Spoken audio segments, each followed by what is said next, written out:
Assalamualaikum warahmatullahi wabarakatuh. Anda rindu mendengarkan kajian-kajian dari ustadz-ustadz kita dari Aceh? Kunjungi channel YouTube Maulizul Akbar NAT. Subscribe, like, share, komen.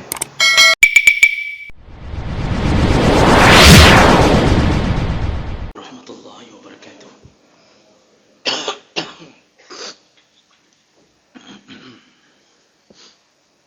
Alhamdulillahi rabbil alamin. Hamdan katsiran thayyiban mubarakan fih. Asyhadu an la ilaha illallah wahdahu la syarika lah. Wa asyhadu anna Muhammadan abduhu wa rasuluhul karim. Allahumma salli wa sallim ala nabiyyina al-Mustafa Muhammadin wa ala alihi wa ashabihi ajma'in. Amma ba'd. Rabbi shrah li sadri wa yassir li amri wahlul 'uqdatam min lisani yafqahu qawli. Segala puji bagi Allah, kemudian salawat dan salam kepada Rasulullah, pada keluarga dan seluruh sahabat-sahabatnya.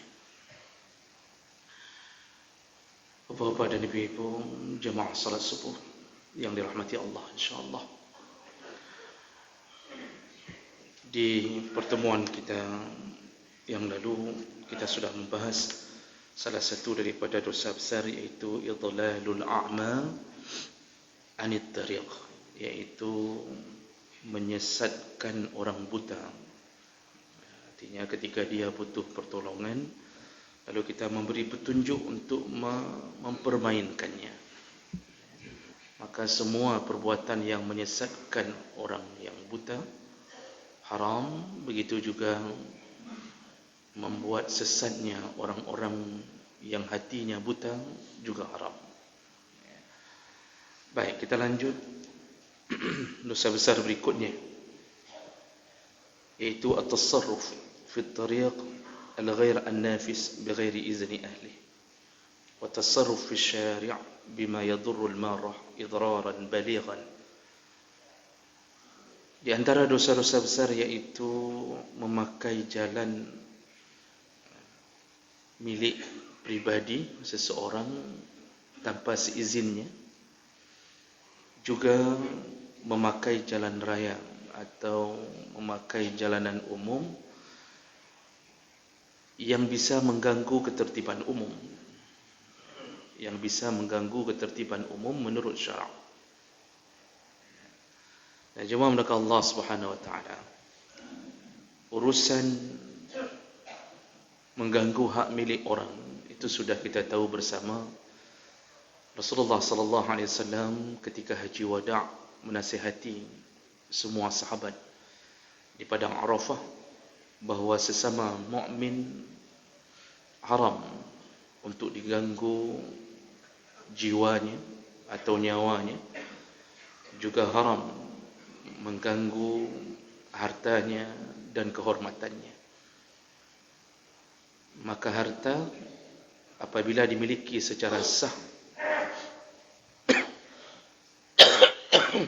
menjadi milik pribadi, walaupun itu cuma sepetak tanah, maka haram untuk diganggu. Jadi kalau ingin memakai tanah orang untuk apapun kebutuhan, baik kebutuhan umum atau kebutuhan pribadi seseorang, itu harus minta izin kepada si pemilik tanah. Tidak boleh tiba-tiba membuka lahan orang untuk jalan dengan cara paksa. Tidak dibolehkan, haram. Dan itu akan Allah minta pertanggungjawaban di akhirat. Sekaligus Allah akan gantungkan tanah itu di atas pundak kepada orang yang berani mengambil hak milik orang lain tanpa izin. Dan itu berlaku dalam semua perkara, sampai memakai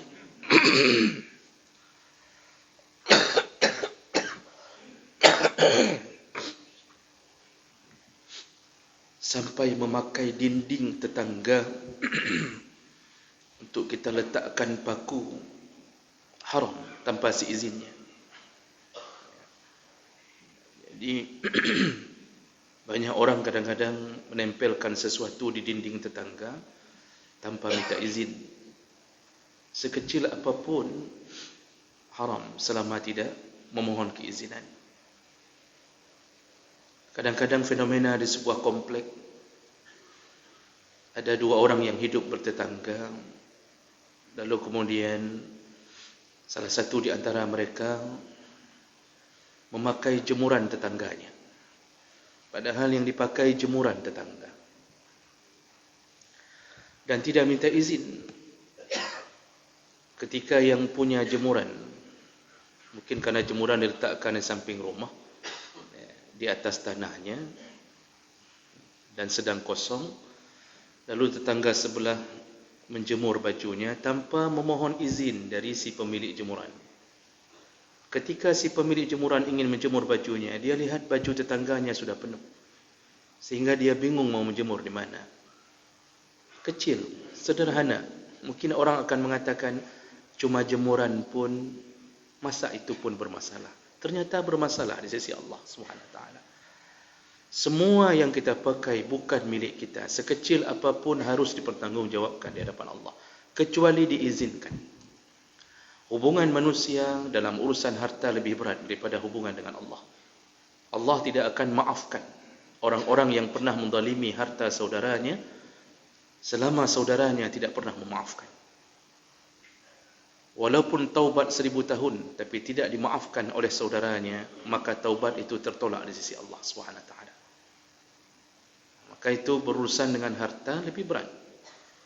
Taubatnya seorang pencuri yaitu dengan mengembalikan harta dari korban yang telah dia curi. Bukan hanya datang salat berjamaah lalu puasa Ramadan, sedangkan dia masih menyisakan perasaan yang sakit dari seseorang. Dia harus datangi rumah-rumah itu.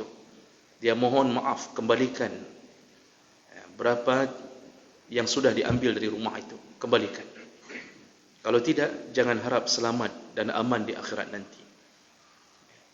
Setelah ditemui, diizinkan, Allah pun meridhakan orang ini. Maka jemaah maka Allah Subhanahu wa taala, ini contoh mengambil urusan-urusan pribadi. Jadi jangan gunakan lahan orang untuk buka jalan, walaupun jalan setapak menuju ke kebun kita, tapi yang tanah yang kita buka itu tanah orang. Lalu kita jadikan tanah setapak untuk jalan kita tanpa izin pemiliknya. Mungkin pemiliknya tidak berani mencegah, karena yang memakai ini mungkin salah satu dari orang yang punya kuasa. Pemiliknya mengatakan kepada istrinya, ya sudahlah, daripada kita berurusan lebih besar nanti, ya sudahlah, biar saja.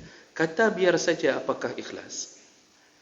Ada kalanya itu bukan keikhlasan, itu kepasrahan, karena dia tahu kalau dia buat masalah, nanti dia akan diancam, dia akan dibuat mudarat ke atasnya. Dan bukan bermakna itu ikhlas. Ikhlas itu keluar dari sanubari, dan ketika terjadi sesuatu dia tidak meminta kembali, itu ikhlas. Tapi dia mengatakan biar saja, tapi setiap kali dia datang ke kebunnya ada rasa mekrengan. Rasa mekrengan itu apa bahasa Indonesianya? Rasa tersakiti. Setiap kali lihat jalan dia 1 meter telah terambil. Maka pelakunya tanggungjawab di hadapan Allah. Dan nanti siap-siap membawa tanah itu dengan ukuran panjang kali lebar kali tinggi. Tingginya 7 petala bumi. Letakkan di pundak. Lalu berdiri di padang mahsyar selama 50.000 tahun. Sebelum menunggu vonis neraka Allah Subhanahu wa taala. Ini nanti makanya di padang mahsyar itu macam-macam orang bawa di atas pundak. Ada yang bahkan mungkin bawa aqua glass. Ya, yang milik pribadi orang punya kantor bawa pulang. 2 aqua glass bawa, 2 glass bawa. Padahal milik kantor. Katanya persiapan Idul Fitri. Subhanallah. Sudah penuh berkotak-kotak di rumahnya. Milik kantor, yang dibeli oleh kantor, yang disediakan untuk tamu-tamu kantor, tapi dibawa pulang 2. Maka nanti di padang mahsyar kita lihat ada orang yang dibebankan Allah aqua glass di atas pundaknya. Di situlah kepala kantor baru mengatakan, "Okah rupa dia menurut selamanya." Begitu modelnya. Jemaah Allah. Dan ini janji Allah, janji Nabi. Itu kalau berurusan dengan pribadi. Kalau dengan pribadi haram, maka yang mengganggu jalanan umum lebih haram. Kalau urusan pribadi berubah menjadi haram, maka mengganggu jalanan umum yang dipakai secara umum, yang banyak orang tersakiti dengan urusan-urusan itu lebih haram. Dan lebih besar dosanya karena mengganggu jumlah yang banyak. Cuma maka Allah Subhanahu wa taala dalam beberapa literatur hadis disebutkan dan dijanjikan oleh Nabi sallallahu alaihi wasallam tentang kemuliaan orang-orang yang memberikan manfaat kepada orang ramai dari jalan. Di antaranya hadis riwayat Bukhari Muslim, Rasulullah berkata, "Bainama rajulun yamshi bit-tariq wajada ghusna syaukin 'ala at-tariq." Ada seseorang yang berjalan di atas sebuah jalan setapak, lalu kemudian dia menemukan batang pohon yang jatuh di atas jalan tersebut. Lalu dia pindahkan fa'akharahu, dia pindahkan batang pohon yang jatuh itu, cabang pohon yang jatuh. Fasyakarallahu lahu faghafara lahu, dan dia bersyukur kepada Allah. Apa maksud bersyukur kepada Allah? Dia bersyukur Allah masih menitipkan di hatinya perasaan ingin membuat orang lain jangan menderita. Rasa syukur itu yang dia syukuri. Karena tidak semua orang dititipi perasaan ingin mendapatkan pahala melalui perbuatan-perbuatan ini. Faghafara lahu, ketika dia buang benar-benar ikhlas kerana Allah, dia syukur Allah masih menitipkannya hidayah yang baik di dalam hatinya. Faghafara lahu, kata Nabi, diampunkan semua dosa-dosanya. Hanya membuang batang atau cabang pohon dari jalan karena Allah Subhanahu wa taala. Hadis riwayat Bukhari Muslim. Dalam hadis yang lain dari Abu Hurairah radhiyallahu anhu, anna Rasulullah sallallahu alaihi wasallam qala, "Bainama rajulun yamshi bi-tariq." Ada seseorang yang berjalan di jalanan, lalu dia mendapatkan wajada ghusna syarkin, wajada ghusna syaukin, dia mendapatkan batang pohon berduri jatuh di jalan. Fa akhazahu, lalu dia ambil, fasyakarallah, lalu dia bersyukur kepada Allah, maka dakhala al-jannah, dia masuk surga. Masuk surga. Maka jemaah maka Allah, begitu mulianya orang-orang di hadapan Allah yang membantu membuat maslahat ke atas orang banyak.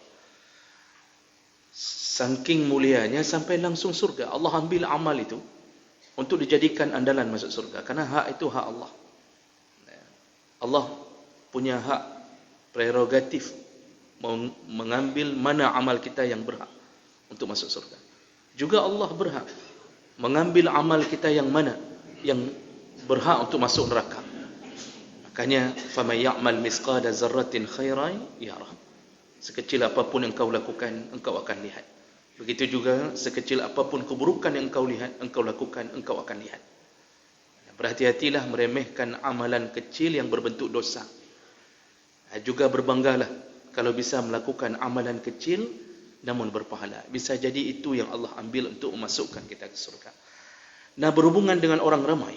Kalau tadi menyelamatkan orang ramai masuk surga, maka menghancurkan kehidupan perasaan orang ramai, itu adalah mafhum mukhalafah dari maksud hadis itu, iaitu bisa masuk neraka dengan menyakiti perasaan satu komplek. Macam-macam kejadiannya. Ada yang suka-suka dia membuat polisi tidur di depan rumahnya, padahal tidak ada izin dari ketua komplek, tidak ada izin dari kadus, tidak ada izin dari kecil. Dia buat sendiri. Dia ambil semen, dia buat, sehingga orang-orang mulai tersakiti. Setiap kali naik di atas polisi tidur itu, maka perasaannya tersakiti, bersiap-siap dengan semua perasaan orang yang tersinggung. Jemaah maka Allah, pada suatu hari Abu Sa'id Al-Khudri radhiyallahu anhu ketika duduk bersama sahabat yang lain di samping jalan, beliau berkata, "Iyyakum wal julus fit turqat." Lewatlah Nabi SAW, dan Rasulullah berkata, "Janganlah kalian terlalu sering," kata Rasulullah, "berhati-hatilah, waspadalah apabila kalian terlalu sering atau membuat majlis di samping-samping jalan." Jadi Nabi melarang membuat majlis di samping-samping jalan. Qalu ya Rasulullah, ma lana buddun min majalisina natahaddas fiha. Ya Rasulullah, kami sudah terbiasa melakukan ini dari dulu. Maksudnya dari zaman jahiliyah pun kami sering begini. Habis solat Isya kami duduk-duduk dengan sahabat di samping jalan. Dan kami cuma natahaddas, kami cuma bicara-bicara saja ya Rasulullah. Jadi para sahabat bukan menolak permintaan Nabi, tapi mereka ingin mengatakan ya Rasulullah, sepertinya tidak ada masalah kalau kami cuma duduk hanya untuk berbicara saja. Kalau ke hari ini tentu sudah menjadi sebuah kebiasaan, kan, duduk di samping jalan. Samping jalan itu bukan mesti duduk di samping aspal. Kalau kena samping aspal itu jarang orang melakukannya. Itu seluruh kedai-kedai kopi itu duduk di samping jalan. Rasulullah sudah mengatakan dulu, jangan sering-sering duduk di samping jalan atau bermajlis, duduk beramai-ramai samping jalan. Qala Rasulullah sallallahu alaihi wasallam. Lalu Rasulullah berkata, "Fa iza abaitum illa al-majlis fa'atu at-tariq haqqahu." Baiklah kata Rasulullah, seandainya engkau tidak bisa meninggalkan kebiasaan ini, artinya duduk di samping jalan, kata Rasulullah boleh, tapi berikan jalan haknya. Berikan jalan haknya, baru boleh engkau duduk. Kalau engkau dapat melewati syarat-syarat ini, silahkan, tidak ada dosa. Tapi kalau tidak bisa melewati syarat ini, engkau berdosa duduk samping jalan. Apa saja syaratnya? Qalu, wa ma haqqah ya Rasulullah? Apa saja hak-hak jalan ya Rasulullah? Apa yang kewajiban kami lakukan kalau duduk samping jalan? Qal, Rasulullah menjawab, yang pertama, ghaddul basar, tundukkan pandanganmu. Sanggupkah engkau menundukkan pandanganmu kalau duduk di samping jalan? Ini kan semua dosa. Kadang-kadang kita duduk, lewat. Kalau lewatnya sesama jenis, biasanya tak terlalu masalah. Tapi juga bermasalah seandainya mulut kita tidak bisa menahan. Lewat orang kurus, dia akan katakan, Masya Allah, tu orang 20-an tahun tak gemuk-gemuk. Lewat orang gemuk, itu orang tak kurus-kurus. Terus kita ada orang capik lewat, orang pincang lewat, itu pun kita bilang dulu, yang cukup palih urangnya, Nuridi. Kita mulai buka aib orang, itu ditembak tu sama polisi itu kakinya. Kemudian lewat orang lurus kakinya, itu belum ditembak, Masya Allah. Kita berharap untuk ditembak. Macam model. Orang berjanggot kita hina, yang celana cingkrang kita bilang kebanjiran, yang terlalu panjang kita bilang hana buat. Sanggupkah menjaga hal itu? Tundukkan pandangan dari orang-orang yang melewatimu, kata Rasulullah. Kalau sanggup, itu baru perkara pertama. Itu baru perkara pertama. Tapi kebiasaan laki-laki yang duduk, itu paling pantang kalau yang lewatnya perempuan. Walaupun dia sudah beristeri 4, ada lain yang lewat, tetap matanya akan otomatis bergerak. Itu otomatis. Seperti bunyi klakson otomatis kalau lewat perempuan cantik, begitulah mata otomatis. Makanya Rasulullah memberi sedikit keringanan ketika tidak sengaja. Kita duduk di kedai kopi, lewat orang yang seksi, yang tidak beriman. Kita mengakui itu tidak baik, tapi mata kita tidak bisa menahannya. Kalau terlihat pertama, pas lewat terlihat, maka pandangan itu pandangan nikmat, kata Rasulullah. Begitu dipalingkan kedua kali, dia ikuti jalannya si perempuan itu, berubah menjadi laknat. Jadi nikmat itu hanya sekitar 0, sekian detik. Orang saleh begitu lihat itu, walaupun dia tahu itu yang lewat lebih cantik daripada isterinya, maka dia segera menundukkan pandangannya. Walaupun hatinya belum tunduk, dia tundukkan pandangannya. Tapi orang yang kurang kesalehannya, kurang takut kepada Allah, dia diikuti. Nanti ada yang pura-pura tunduk sebentar, tapi matanya terangkat sedikit-sedikit. Pura-pura minum kopi, pura-pura minta sendok, pura-pura minta acar, suruh tambah ini. Tujuan untuk melewati laknat. Sanggupkah kita menjaga itu? Kalau tidak sanggup, jangan sering-sering duduk samping jalan. Duduk di rumah, nikmati isteri. Lihat lama-lama ke wajah isteri. Sampai isteri mulai ragu, kita ni sudah kesurupan atau belum. Jadi jemaah maka Allah Subhanahu Wa Taala, ini efek pertama, kata Rasulullah. Yang kedua, waqaful azan, jangan ganggu jalan. Boleh engkau duduk, jangan ganggu jalan. Ini poin. Ini poin yang ingin kita katakan, bahawa ternyata Rasulullah mengatakan, kita ini kalau urusan di jalanan umum, jangan engkau berikan azab, sakit kepada orang yang melewati jalan. Macam-macam caranya. Sambil duduk, kita lemparkan kerikil ke tengah jalan. Atau kita membuang dahak kita ke tengah jalan. Macam model, itu baru yang sederhana. Belum yang besar-besar.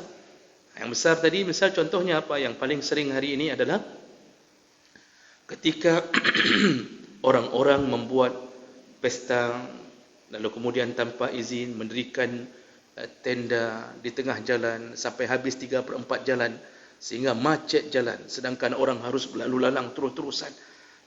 Sampai ada yang membuat tenda di komplek perumahannya yang tidak ada jalan lain, sehingga terpaksa hari itu orang yang seharusnya dia keluarkan motornya terpaksa naik becak, turun jalan kaki naik becak agar bisa ke kantornya. Kenapa? Tidak bisa jalan, terhalang oleh tenda.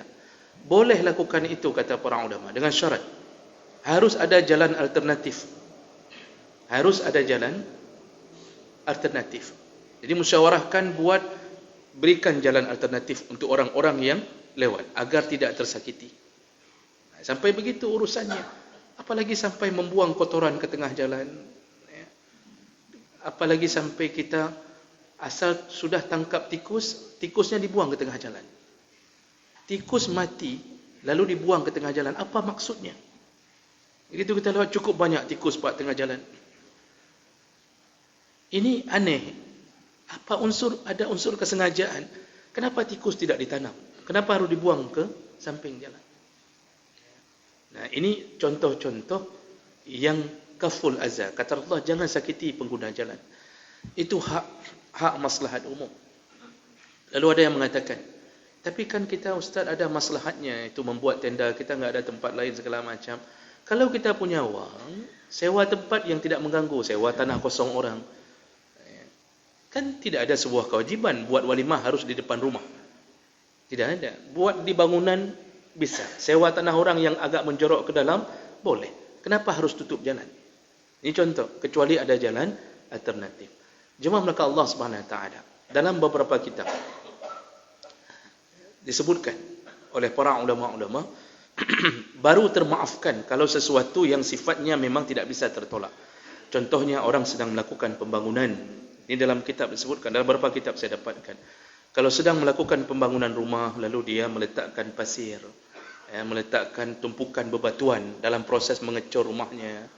Nah, selama dia masih memberi izin untuk lewatnya mobil, untuk lewatnya motor orang, termaafkan. Karena itu tidak abadi, saat itu dia memang membutuhkan, tidak ada jalan keluar lain kecuali mendekatkan material ke tempat pembangunan. Tapi syaratnya beri izin.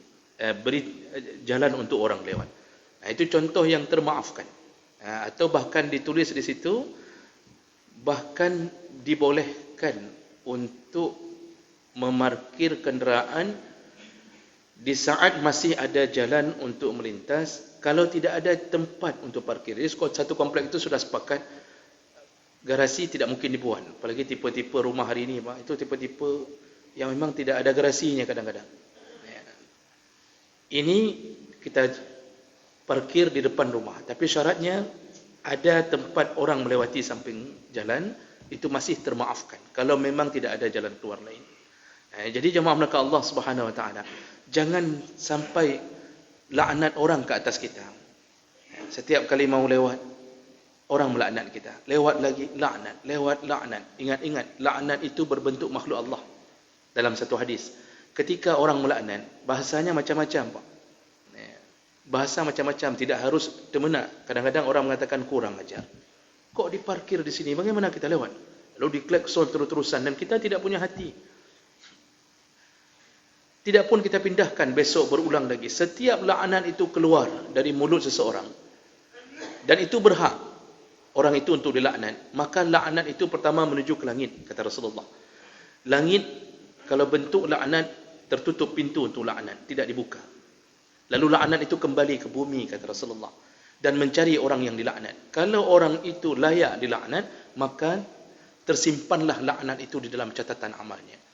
Kalau berulang-ulang orang melaknat, maka dia dicabut keberkahan hidupnya oleh Allah. Tapi kalau laknat itu kemudian kita laknat orang yang tidak berhak untuk dilaknat, tidak berhak dilaknat, orang itu baik, kita yang bermasalah, maka laknat itu akan kembali kepada orang yang melaknat. Maka siapa yang suka melaknat, dia akan kembali kepada orang yang mengucapkan laknat. Kalau yang kita laknat, korban itu tidak layak untuk dilaknat. Maka jemaah melaka Allah Subhanahu Wa Taala, itu nasihat Nabi. Dan sebagai pelengkap, saya hanya bacakan penutup hadis. Hak jalan yang ketiga adalah raddus salam. Ucapkan salam. Sanggup duduk samping jalan. Setiap kali ada orang angkat tangan, Assalamualaikum, Assalamualaikum. 10 kali orang angkat tangan harus wajib jawab salam. Oh, tidak jawab lagi. Mereka sudah musyawarah dengan sesama mereka. Dah jawab boleh kan cukup. Tadi pun gaduh dia jawab. Kata dia. Ya, enggak usah kita jawab lagi. Capek juga kita jawab. Jangan duduk samping jalan. Kalau tidak mau jawab salam. Kalau sudah duduk enggak jawab salam, haram. Ya. Kemudian wal amru bil ma'ruf, dan bersedia melakukan amar ma'ruf, menyuruh orang berbuat baik. Dan yang kelima, wan nahi 'anil munkar, dan sanggup untuk mencegah kemungkaran. Jadi kalau lewat ahli maksiat, sanggupkah kita? Lewat seorang perempuan dengan baju maksiat, sanggupkah kita mengatakan, "Dik, tunggu sebentar. Ini baju tidak boleh begini. Ini celana tidak boleh begini. Ini haram." Sanggupkah kita melakukan itu? Dengan dunia fitnah hari ini, mungkin dia akan menjawab, "Sokah. Siapa kamu? Apa urusan kamu? Kamu suami saya. Kamu ini." Ada yang mudah tipu begitu, Pak. Ada yang mudah tipu begitu. Apalagi isteri-isteri orang yang punya jabatan atau punya kekuatan. Reman dia ketika, sanggupkah kita melakukannya? Kalau tidak sanggup, jangan sering-sering duduk di samping jalan. Banyak dosanya. Ya. Demikian, Bapak Ibu yang Allah muliakan, semoga apa yang kita dengarkan bisa membuat hati kita sedikit berjaga-jaga. Jangan ganggu orang lain di jalanan-jalanan umum mereka. Subhanakallahumma bihamdik, asyhadu an la ilaha illa anta, astaghfiruka wa atubu ilaik. Wassalamualaikum warahmatullahi wabarakatuh.